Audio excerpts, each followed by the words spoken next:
안녕하세요. 성산개미TV입니다. 자, 12월 14일 시장이 이렇게 마감되었습니다. HLB가 보합권, HLB 생명과학 약보합권에 끝났죠. 사실 HLB 주주분들 많이 답답하시죠. 근데 그렇지만 우리가 시장 전체를 잘 놓고 이해해야 될 필요가 있습니다. 물론 HLB 그룹주 같은 경우에 나노코박스 관련해서 이전 고점들을 찍고 다시 떨어져서 HLB만 이렇게 많이 떨어지나 내가 가진 HLB만 이렇게 많이 무너지나 이런 생각들을 하실 수가 있습니다. 사실 저 같은 경우는 이제 HLB 그룹들도 많이 좋아하지만 제약바이오제에 관련된 이 좋은 이슈나 이런 것들을 장중에 잘 알려드리고 있어요. 대원제약이 어제 제가 이 좋은 호재가 하나 있다고 해서 오늘 상한가를 갔죠. 물론 호재가 있다고 해서 꼭 오늘 안 올라갈 수도 있지만 이렇게 잘 올라가는 경우도 있습니다. 또한 얼마 전부터 알려드린 모든 종목들이 웬만하면 좋은 위치에 잘 있고 잘 올라가고 있죠. 좋은 호재와 이런 것들이 장중에 뜨긴 하는데 당일날 반영이 안 되고 다음날 반영이 되는 경우들이 꽤 있습니다. 이 중에 특히 파멸신이라는 친구를 보면 파멸신이라는 종목을 설명해 드리려는 건 아니고요. 이건 전 영상에 있고 예전 고점 대비 이렇게 떨어졌죠. 완전 대바닥권을 그리고 있어요. 자, 그렇기 때문에 만약에 파멸신 주주분들이 많이 답답하겠죠. 거의 뭐 대바닥을 치고 있고 하지만 돌아서 나가고 있죠. 자, 이렇듯이 휴온스 글로벌이나 휴메딕스를 봐도 역시나 예전 제약바이오주 날아갈 때에 비해서 대바닥권에 있습니다. 즉 우리나라 KRX 헬스케어 지수를 잘 보면 아시지만 제약바이오주 전체가 다 40% 이상 가까이 제 생각에는 뭐 35%라고 하는데 거의 아마 40% 가까이 급락을 해놓은 상태예요. 그렇기 때문에 HLB도 전체적으로 바이오에 주력을 하는 회사죠. 물론 이제 그 배라든가 예전에 수소선박 이런 거에도 관련이 있긴 하지만 회사 전체가 제약바이오 섹터가 맞춰져 있기 때문에 당연히 크게 무너지고 있습니다. 사실은 예전에 나노젠 나노코박스 관련해서 많이 올라간 부분을 거의 다 토해낸 거죠. 자, 이렇게 보면 자, 이렇게 엄청나게 좋았던 이 많은 부분을 다 토해내고 예전에 이전 저점들까지 다시 와 있습니다. 따라서 이제는 더 이상 밀리지 않을 확률이 커요. 물론 이거는 제 개인적인 생각이고 언제까지나 투자에 대한 모든 판단은 책임은 본인에게 있습니다. 또한 상황에 따라서는 대바닥을 그릴 수도 있겠죠. 누구도 모르는 거죠. 그렇지만 HLB가 중장기적 관점에서 봤을 때는 그렇게까지 위험한 종목일까? 나름 이런 생각도 좀 해봅니다. 우리가 전체적으로 주식을 이해하기 위해서는 반드시 시장 상황도 같이 봐야 되죠. 개별 이슈나 개별 호재도 좋긴 하지만 시장을 좀 이해할 필요가 있는데 FOMC가 얼마 안 남았죠. 17일 정도로 알고 있는데 테이퍼링 얘기는 이건 사실 크게 걱정은 안 돼요. 테이퍼링 얘기는 계속 나오고 있었죠. 즉 시장에서 어느 정도 감안할 정도의 수준일 정도로 계속 얘기가 나왔기 때문에 이거에 대한 문제는 별로 없는데 가장 중요한 거는 금리 인상이 됩니다. 자, 왜 그러냐면 이 지금 미국의 정재계에서 이 금리 인상에 대한 압박이 굉장히 강해지고 있어요. 그만큼 금리를 빨리 올리라는 얘기죠. 왜 그럴까요? 미국의 인플레이션이 굉장히 빠르게 올라가고 있죠. 이걸 잡으려면 결국 금리 인상이 제일 좋다는 얘기죠. 예를 들어서 요즘에 아마 터키의 리라화 얘기를 잘 아시는 분들이 있을 거예요. 지금 터키의 리라화가 거의 폭락을 하고 있죠. 폭락을 하고 있고 예전에는 6, 7리라면 1달러를 살 수 있었는데 지금은 13리라를 줘야 1달러를 가져올 수 있습니다. 그만큼 폭락했다는 얘기죠. 화폐 가치가. 이거는 결국은 이제 에르도안 대통령이 금리를 낮췄기 때문인데 이런 모든 가장 기본적인 경제 원리가 있기 때문에 미국에서는 아마 금리 인상을 할 확률이 굉장히 높아요. 자, 금리 인상을 하게 되면 외국계 자본금이 빠져나가죠. 굳이 한국에 투자 안 하고 이 달러로 가져가면 금리도 인상하고 여기서 돈 벌 수 있는데 이렇기 때문에 증시에서는 악영향을 미칠 수 있습니다. 특히 꿈을 먹고 사는 제약바이오주들이 그런 경우가 많은데 사실은 그렇다 하더라도 제약바이오주 자체가 엄청나게 떨어져 있죠. 자, 기본적으로 이건 프레시바이오 파마라는 종목이에요. 예전에 상장해서 고점이 54,000원인 종목이 오늘 다시 19,000원을 찍었습니다. 거의 뭐 3분의 1 토막 난 거죠.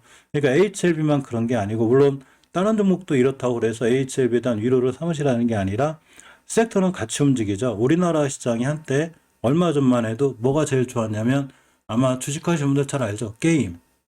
그죠? 그리고 메타버스. 전체적으로 보면 그리고 NFT 이런 종목들이 굉장히 강했습니다. 하지만 이런 종목들이 지금 많이 무너지고 있죠. 왜 그럴까요? 고점으로 많이 올라갔으니까 당연히 차익 실현에 대한 욕구가 있습니다. 자, 이런 것 때문에 많이 무너지고 있고 그러면 제약바이오주는 거꾸로 엄청나게 작년에 코로나가 생기면서 죄송합니다. 글씨를 못 써서 코로나가 생기면서 많게는 10배, 더 많게는 20배까지 올라간 종목들이 드디어 제자리에 온 거죠. 자, 이제 백신도 많이 보급이 되고 치료제도 나오고 있습니다. 물론 오미크론이란 변이가 있긴 하지만 역시 약하죠. 그러니까 다 대바닥을 치고 있는 건데 주식이 어디까지만은 올라가지만은 않듯이 또 어디까지만은 떨어지지 않아요. 그러니까 당연히 바닥을 그리고 기간 조정이라는 걸 거치고 다시 올라갈 수 있습니다. 자, 이런 차원에서 봤을 때 오늘 대원제약이라는 종목을 보면 이해가 가죠. 제가 바이오주 관련해서 많이 설명을 드릴 때 이 대원제약에 대해 설명드렸어요. 예전에 대바닥에 있다고 그랬었어요. 보시게 되면 오늘 상한가를 간 게 신기한 게 아니고 여기서 뛰어나간 거죠. 대바닥. 이게 1년 전 주가예요. 한 방에 뛰어나갔죠. 자, 물론 이렇다고 그래서 HLB나 H생명국이 저렇게 된다는 건 아니지만 그만큼 지금 제약바이오주들이 대바닥권까지 와 있다는 얘기죠. 자, HLB가 무너지면 물론 이런 데까지 올 수도 있어요. 이건 누구도 모르는 거죠. 그렇지만 아직은 이전 이 저점인 34,000원대를 잘 지켜주고 있고 이런 자리들을 지켜주어야 깨지 않을 수 있습니다. 또 하나 주식은 제가 대형 영역이라고 그랬죠. 우리가 아무리 주식을 잘하는 고수들, 특히 주식을 잘하면 잘하는 사람일수록 절대 월봉 고점에서 몰빵하지 않아요. 반드시 분할로 매수하고 또한 손절도 빠르죠. 근데 월봉 저점에서도 몰빵하지 않죠. 꾸준히 모아가는 게 중요하죠. 내가 HLB를 믿고 리보세라닙이 얼마 전에 간암 희귀의약품으로 지정이 됐습니다. 이 얘기는 뭔 얘기냐면 리보세라닙의 발전 가능성이 굉장히 있다는 얘기죠. 그럼 지금은 아니지만 언젠가 리보세라닙이 잘 된다는 걸 믿는다면 꾸준히 모아가는 거죠. 그러니까 오늘 하루 크게 무너진 거에 대해서 너무 실망하고 일일비하지 않는 게 중요합니다. 물론 지금이야 당연히 마음이 아프고 지금 추세는 돌려놓지 못하고 있죠. 기술적으로 보면 정확하게 전혀 추세를 돌려놓지 못하고 있어요. 우리가 보통 추세를 돌려놓을 때 5주선의 돌파 안착으로 봐요. 근데 이번 주도 역시 힘들어 보이죠. 물론 수목금 3거래일이 남았기 때문에 돌파해줄 수도 있긴 하지만 역시나 옆으로 가는 과정이 중요하고 일봉에선 기간 조정을 거쳐야 되는데 최저점을 찍었습니다. 사실 최저점을 다시 찍고 나갈 때는 다시 반등해 줄 확률이 굉장히 있기도 해요.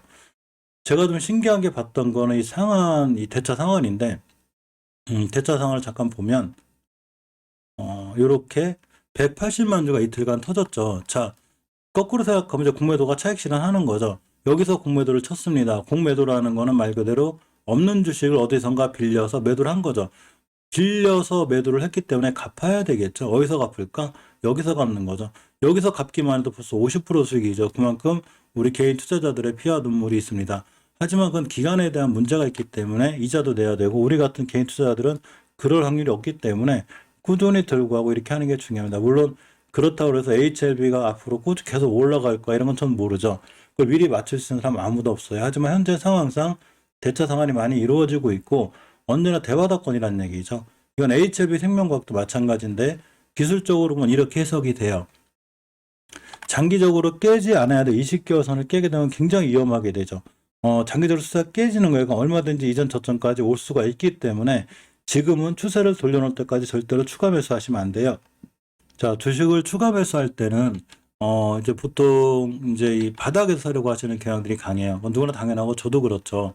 그렇지만 바닥에서 내가 매수하려고 할 때는 이전 저점 깨면 바로 매도해야 돼요. 안 그러면 크게 위험해집니다. 물론 중장기적으로 1, 2년 들어갈 생각으로 그냥 꾸준히 모아가시는 분들은 상관이 없지만 그래도 새롭게 진입하시는 분들은 반드시 추세를 돌려놓을 때가 중요한데 이러한 추세의 전환과 턴은 반드시 5주선 돌파 안착으로 봐요. 그렇기 때문에 이런 과정이 있어야 된다는 얘기죠. 아직 HLB 생명과학도 이런 과정이 나오지 않고 있기 때문에 역시나 좀 더 기다려야 되고 일봉에서는 이런 21선, 이 노란선이 가파르게 떨어지고 있죠. 이게 완만하게 돌아가야 돼요. 21선이 완만하게 돌아간다는 얘기는 그만큼 가격이 이제 더 이상 추세가 떨어지지 않고 즉 추세의 안정화가 되는 거예요. 우리 더 이상 밑으로 안 떨어질 건데 우리 안정화될 거야. 이런 지표는 우리가 해주는 게 아니죠. 이 주식을 매수하고자 하는 세력들이 하는 거예요. 물론 누가 세력인지 모르긴 하지만 어쨌거나 HLB나 HLB 생명과학이 좋아진다는 얘기는 우리가 보는 좀 호재가 있고 그렇게 되려면 반드시 주식이 옆으로 가야 됩니다. 자, 그렇기 위해서는 주봉에서 중기적인 추세인 5주선 돌파 안착이 제가 중요하다고 말씀드리는 이유가 바로 그래서죠. 자, 그렇기 때문에 오늘 하루 떨어졌다고 해서 엄청 큰일이 난 건 아니지만 기술적으로는 위험한 위치에 있는 게 맞아요. 그렇기 때문에 결론은 내가 만약에 HLB를 꾸준히 들고 가거나 매수하려고 할 때 지금 추가 매수는 아니라는 거죠. 자, 그리고 주봉에서 완벽하게 5주선 돌파 안착, 그리고 일봉에서도 완벽하게 21선 회복이 중요해요. 물론 오늘 추가 매수하는데 그냥 날아가네? 아깝다. 이렇게 할 수도 있어요. 날아가도 반드시 눌림목이라는 걸 주고 21선을 딛고 돌아나가는 이런 눌림목 자리가 생기게 돼요. 얼마든지 여기서 새롭게 살 기회를 주기 때문에 굳이 바닥에서부터 날아갔을 때 아까워할 이유가 전혀 없습니다.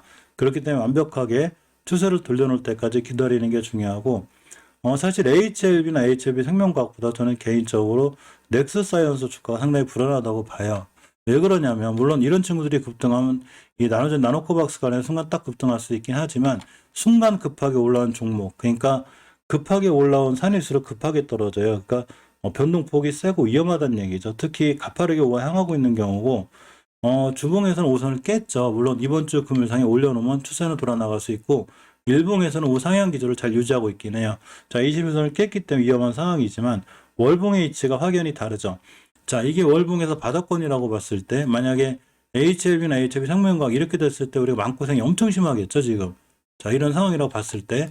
근데 여기에 있다는 얘기죠. 그렇지만 돌아나가면 이렇게 갔는데 이런 위치에 있는 것과 HLB나 HLB 생명과학 이런 위치에 있는 거는 서로 위치가 틀리다는 얘기죠. 즉 주식을 이해할 때는 항상 현재 주가의 위치는 월봉에서 보는 게 맞아요. 즉 장기적인 추세는 월봉에서 보죠. 주봉은 이 추세가 턴이 됐는가를 확인해야 돼요. 우리가 추세가 턴이 됐나? 지금 이런 걸 확인해야 되고 일봉은 이런 걸 기준으로 매수 매도 타이밍을 잡습니다. 이게 굉장히 중요해요. 자, 그렇기 때문에 우리가 주봉에서 전혀 턴을 놓지 않은 이 친구들 지금 매수하긴 그렇지만 그렇다고 손절하거나 그러기에는 너무 대바닥권이란 얘기죠. 그만큼 많이 밀렸다는 얘기가 됩니다. 자, 어쨌거나 HLB 제약도 마찬가지로 월봉에서 원체 급하게 올라온 10배 가까이 올랐다 떨어지는 거고 20개선 밑에 있기 때문에 반드시 조심스럽게 대응할 필요가 있습니다. 주봉에서도 5주선의 돌파 한짝이 중요한데 아직 회복 못 해주고 있고요. 일봉에서도 이렇게 옆으로 가는 구간이 있어서 다행이긴 한데 21선의 완벽한 장악과 돌파가 중요해서 이전까지는 사실 불안하고 HLB나 HLB 생명과학에 비해서 사실 이 두 종목이 더 불안한 건 맞습니다. 이런 관점에서 봤을 때 HLB 테라피우틱스의 위치가 제일 낮죠. 월봉에서 20개선 밑에 있고 제일 낮은 위치에 있기 때문에 사실은 돌아나갈 확률이 더 크고 월봉 5개선 위에 있죠. 추세가 아직은 잘 살아있는 이런 상황이 됩니다. 자, 주봉에서도 보면 이전 변곡점 위에 있고 변곡점 뚫어놨죠. 이걸 깨게 되면 20주선을 깨게 되는데 중기적으로 추세를 유지해야 되는 이 자리를 지켜줬기 때문에 앞으로 상승 가능성이 더 좋아 보입니다. 자, HLB 파워도 역시나 월봉에서 장기적으로 추세를 유지해줘야 되는 5기 10개선을 잘 유지하고 있는 좋은 위치에 있어서 당연히 잘 이 추세가 유지되어 있고 주봉에서 턴해놨죠. 제가 이제 바라는 HLB나 HLB 생명과학의 모습이 이런 건데 턴 해놓고 안착해줘야 되죠. 그러니까 HLB나 HLB 생명 시간이 걸린다는 얘기예요. 자, 만약에 HLB 차트라고 치면 쭉 무너지고 있죠, 지금. 그렇지만 이렇게 턴해놓고 안착했죠. 이 과정이 필요한 거죠. 자, HLB가 쭉 무너지지만 결국 양봉이 뜨고 안착해주고 돌아가는 과정. 이렇게 하는데 3주 걸리죠. 그러니까 꽤 오래 걸린다는 걸 각오하고 지금 하루에 뭐 1% 떨어지니 3% 올라가니 2% 떨어지니 이거에 1에 1비 하지 않는 게 무조건 중요합니다. 그렇기 때문에 월봉에서 위치를 믿고 대바닥권이라는 얘기죠. 다시 한번 말씀드리지만 이 HLB의 바닥권은 HLB만 그린 게 아니라는 거. 전체적으로 오늘 막 올라가는 종목들 같아도 아이진이 상한가를 갔다 좋을 것 같죠. 그렇지만 6만 원 하던 주식이 거의 2만 3천 원대까지 초토화가 된 거죠. 대바닥권에 와 있죠. 이럴 만큼 모든 종목들이 이 덴지캠 생명과학도 그렇듯이 모든 바이오주들이 다 이래요. 그러니까 내가 가진 HLB만 이 모양이지 절대 이렇게 한탄하실 필요가 없습니다. 주식은 섹터에 반응하죠. 우리가 얼마 전에 게임과 아까 말씀드렸듯이 이런 종목들이 굉장히 강했듯이 지금 굉장히 지지부진하죠. 이제 갑자기 이렇게 됐습니다. 물론 그중에 개별 호재로 인해서 올라가는 종목들도 있지만 역시나 위험한 자리, 월봉 고점 맞고 다 음봉으로 떨어지는 위험한 자리들에 있죠. 바이오주들이 그랬단 얘기죠. 바이오주들이 작년에 코로나가 터지면서 엄청난 고점을 갖다가 10배, 20배 이렇게 올라온 종목들이기 때문에 여기서 물렸을 때 고생하는 거지 바닥권에서는 다시 돌아가겠죠. 섹터는 반복돼요. 자, 어떤 때는 게임주가 강하고 어쩔 때는 바이오주가 강하고 이 자리를 바이오주가 채워주기도 하고 이 자리를 반도체가 채워주기도 합니다. 다음 내년 제 생각에는 반도체나 전기차 관련주들이 강할 것 같기 때문에 제가 반도체 관련해서도 계속 영상을 찍어드리고 있죠. 삼성전자나 이런 종목들이 살아나기 때문에 반도체 관련들이 반드시 돌아나갈 수 있고 또는 루시드 관련해서 전기차들이 좋기도 했습니다. 따라서 우리가 섹터 전체를 이해할 때 물론 이제 만약 몰빵했다거나 HLB 이러면 이래서 위험할 수 있구나 그런 생각을 할 수도 있지만 대바닥까지 버텼는데 이제 못 버틸 이유는 없죠. 이제 단지 한 가지 걱정이 되는 건 최악의 경우에 사실은 예전에 이제 신라젠이나 이런 경우 상장폐이 당할 이런 종목들이 있어요. 그렇지만 HLB나 HLB 생명과학이 상장을 해서 이렇게 오랜 길을 걸어왔는데 상장 폐지를 당한다거나 이런 거는 사실은 생각하기 어려울 정도로 굉장히 그럴 확률이 거의 없는 거죠. 그렇기 때문에 바닥권에서 꼭 참고 잘 지켜보는 것도, 그리고 매수할 때, 돌아 나갈 때 매수하는 것도 사실은 좋은 전략인 것 같습니다. 단지 지금은 추세가 하향 중이니까 섣불리 들어가기보다는 모든 추세가 상향으로 들어섰을 때, 그리고 바이오주가 아마 다시 자리 잡을 날이 올 거예요. 우리나라 지수가 전체적으로 1065포인트의 박스권에 갇혀 있는데, 특히 코스닥이 바이오주가 꽤 많죠. 이 코스닥에서 봤을 때 이 박스권 상단을 뚫기 위해서는 반드시 바이오주의 힘이 필요하기 때문에 언제든지 바이오주가 다시 살아날 거라고 한번 기대를 해봅니다. 항상 힘내시고 반드시 HLB에게도 좋은 날이 올 거라고 생각합니다. 이상 영상 마치겠습니다. 감사합니다.